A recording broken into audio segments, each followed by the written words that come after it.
Content is royale. Anyone who's a YouTuber, that's why we're always yelling, please subscribe, hit the bell, please subscribe, because we're trying to get that money up. And in our case as a nonprofit, you can never have enough. He's gonna get that big break and or make his own break. That's what I'm really gonna do. What's meant for you is meant, you feel? So, but at the same time, you gotta keep pushing beyond what you are currently able to do. You gotta just pool all your resources. So in doing so, I decided I'm gonna start doing little short videos like this every now and then. If anybody loves what we're doing, like I said, and you wanna advertise with us, you know, like look, I'm wearing today, I just happen to be wearing this. This is one of our main vendors. What's up everybody? This is Joseph R. Wheeler III, the artist, the founder, and the president of the ONYXCON Foundation.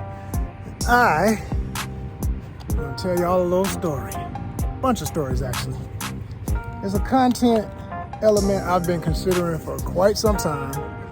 So this is gonna kind of be like a series, hopefully, but I'm basically gonna keep doing this depending on you, the viewer. I need people to respond, I need people to react, I need people to let me know you appreciate this, because at the end of the day, even though I'm an artist and I'm gonna always do what I do for my art first, I'm gonna do it for myself creatively, I'm also someone who understands everything's financial and time is money. And if I don't have the resources to survive and keep ONYXCON thriving, it doesn't make sense to put in as much work on something that people are not appreciating. That's just like, you know, you're talking to the wrong audience. You gotta find your audience. So, what's the purpose of this special video series?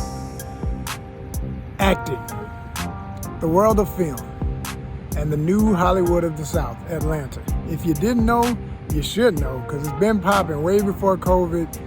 For about a decade plus, Atlanta has been the new destination for Hollywood to come here and take advantage of the tax incentives that the state of Georgia offers, and thus tons of promotions, tons of productions from TV to major films have been made here.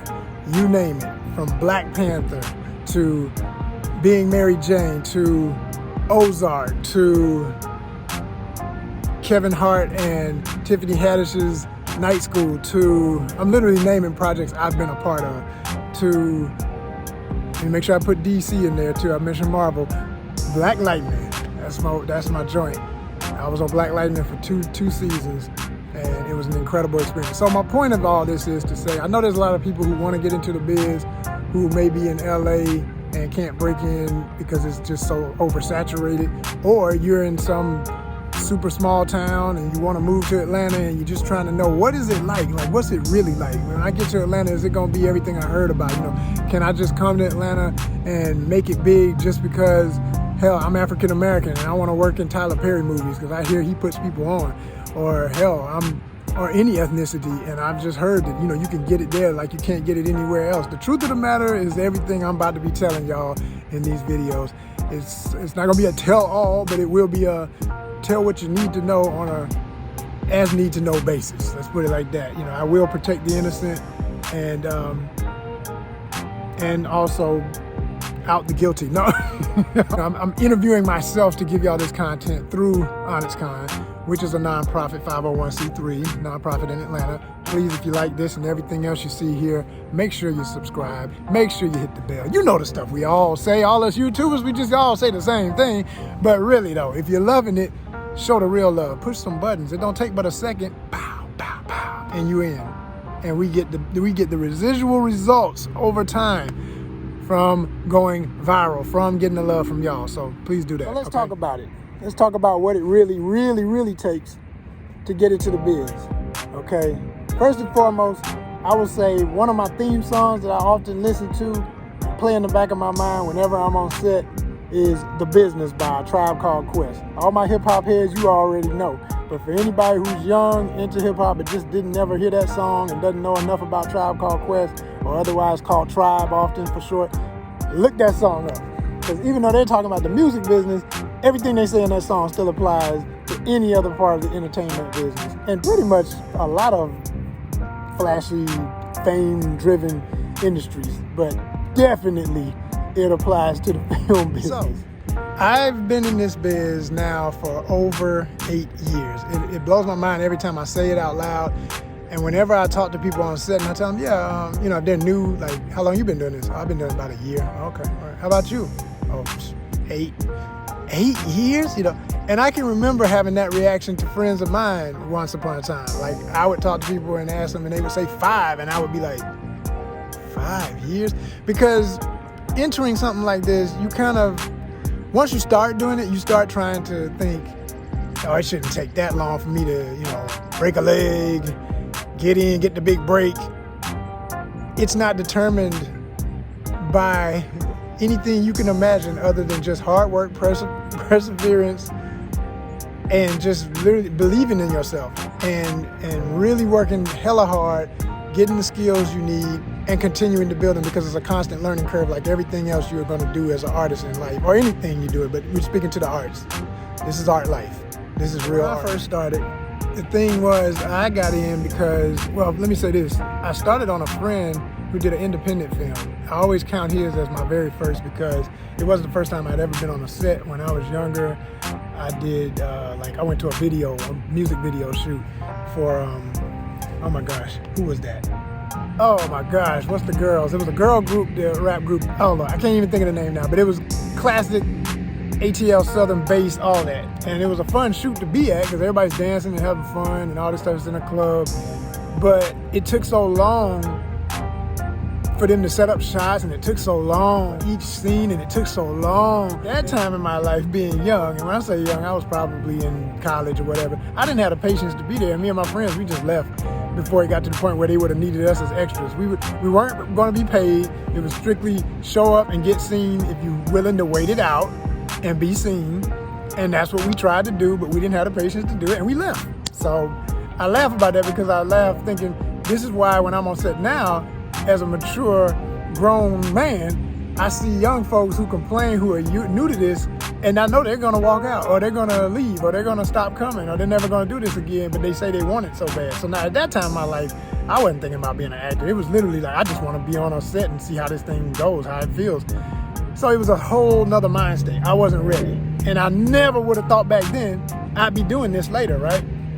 So in a whole nother part of life, being a visual artist most of my life and deciding that I wanted to be in film and wanted to act, and had always had it in the back of my mind that I want to do some acting.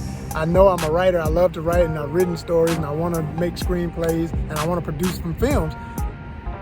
I realized, okay, now it's a serious thought. It ain't like before. I'm gonna do this, right? So the first thing I did, like I said, a friend of mine did an independent film, and I was an extra on it. Mind you, this is my first time literally being involved in something. Shout out to Keith Cross, who makes Day Black Comics, and Day Black the Film, which is about a vampire in a fictional part of Atlanta that is so polluted with the air pollution that it covers the sky most of the day.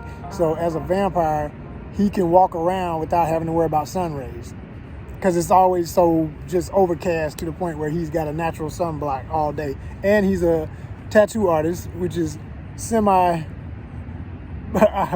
biographical because Keith is a tattoo artist in addition to other types of art he does. But what he does so he doesn't have to go out and violently take his prey all the time, which he still will do when he can't control his urges. But most of the time, he'll tap people with his tat gun, and his tat gun has a separate part. One part puts in ink and the other part extracts blood, because you bleed when you get a tattoo. So he's taking the blood out, and then he stores up enough for him to get his sustenance when he needs his nutrition. Brilliant, freaking brilliant. Keith, I always tell you, man, you're a genius for this. So anyway, he makes this film, and there was a scene at West End Tattoo, which is in West End, Atlanta, if you know the area. It's no longer there. The business was open for I don't know how many years, but Keith had connections with people in the tat world, so he had that spot for one of his locations. And we're doing this scene in the tattoo shop, and I was a customer waiting on my tattoo. In real life, I don't have any tattoos yet. I may get them someday, I don't know. I don't really like paint. I love the art, it looks beautiful. One of these days, maybe I'll get my head right about it. So lo and behold, I end up in a scene next to the legendary Thomas Bird. Rest in peace, Thomas Bird. Absolute legend from Spike Lee films. If you know who I'm talking about, look him up and you'll immediately know who I'm talking about. But Mr. Bird was on we was waiting in the waiting room, and we were sitting there, and it was a natural shot because I actually had brought a book to be a prop, and Keith was like, yeah, use it. So it was the famous Black Comics, COMIX book. That's a who's who in blacks and comic books, underground and independent comics and everything. And I was showing him this book for the first time he had ever seen it. So our reaction was real. He's looking like, yo, oh man, brother, that's beautiful, man. Look at that. Man, look at that. Man, we got some talent, don't we? I said, yeah. So like, you know what I'm saying? And I remember I had my hair cut real funky back then. I always cut my own hair since like 2005. And you know, now I'm rocking a baldy. I gotta shave it fresh. It's starting to grow back. But anyway, I used to cut patterns and stuff. So I had all these dope patterns in my head. And he said, man, who cut you? I said, me. He was like, oh, brother, you for real? I said, yeah, man. Yeah. You know, so that was just incredible. And knowing who I was sitting with was just blowing my mind. This is the first time I'm on set, and I'm literally in the midst of a legend, straight up. So, forever and a day, Thomas Bird, word. So yeah, the movie came out, the scene was in there, it was beautiful. It's an incredible, mostly black and white film, eloquently done. If you haven't seen it, look it up. I do believe Keith has it available somewhere online. That was my first.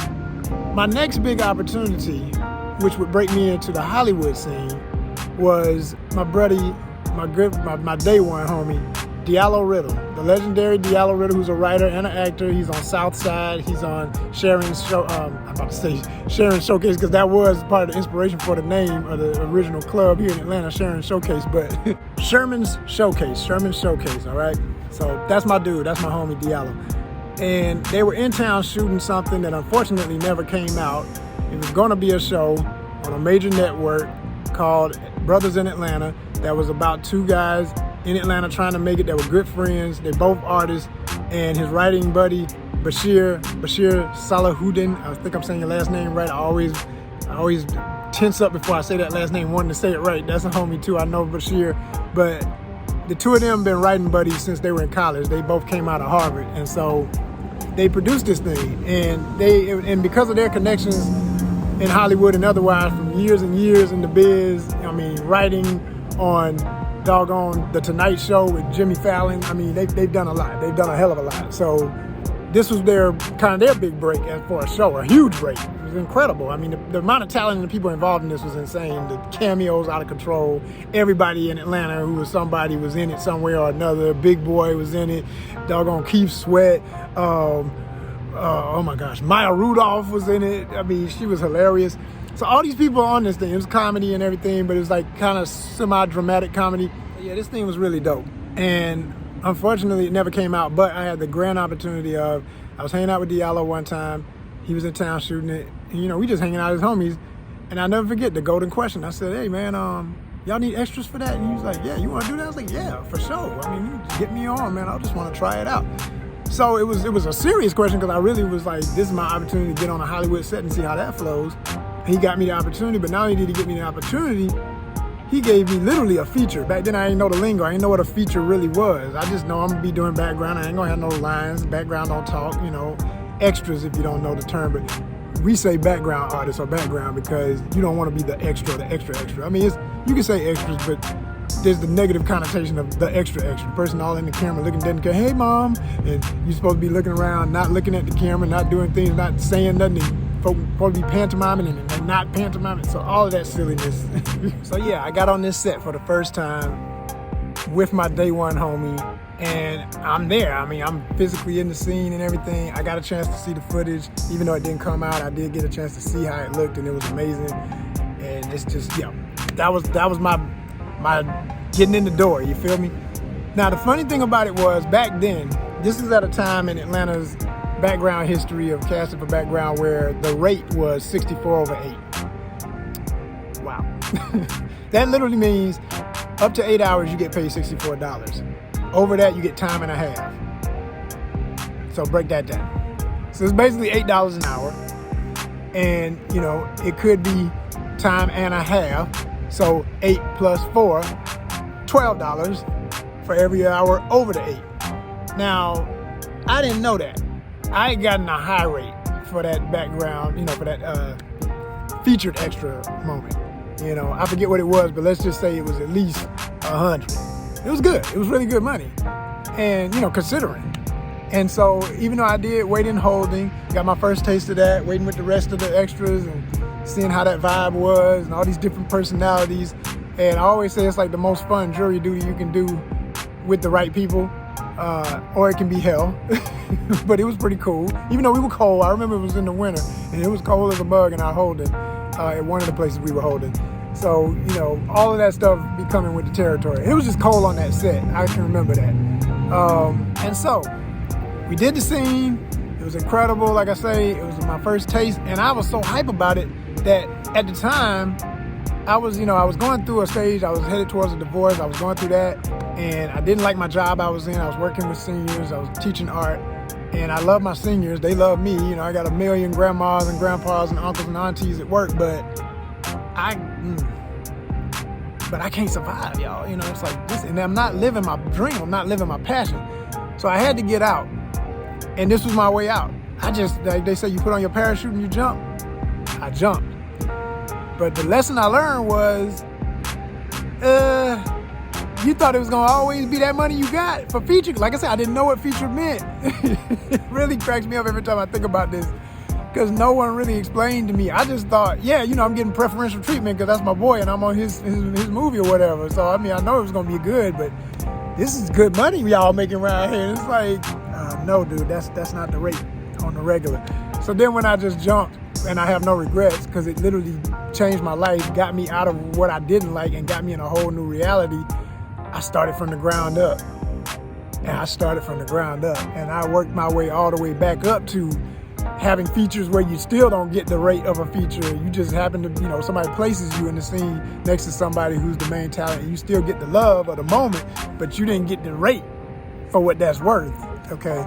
And you all in the camera, like you as clear as I am to you right now, next to somebody else who's clear as you, and y'all, and this is the star. This is Will Smith. Not that I've worked with Will yet, but he's incredible. I know people who have, and they say he's all the wonderfulness you hear about him is true. He's just a really great human being, okay? But y'all like this, and it's like, damn, I'm right there, you know what I mean? But you ain't getting the rate. And then and they get away with this in Georgia because of it being a right to work state. So, like I said, I'm gonna give y'all the real in this video. This is the stuff I want people to know. I'm not gonna state anything that's not factual that I can't stand on proof of, you know what I mean? And again, it's only through my experience. So I jumped, I did my parachute, no regrets, like I say, because I kept working. I still love the environment. It was more pros than cons. There's plenty of cons, and I'm gonna be telling y'all about that throughout this series, but these are the pros. So this first one right here is just put on your parachute and jump, y'all. It's worth it. If you really want to do it, you got nothing to lose because this is your life. You got to live it, right? Go for it. So I'll continue this series, but I need to see those reactions. Let me know what you think about this, and we'll keep it flowing. Peace.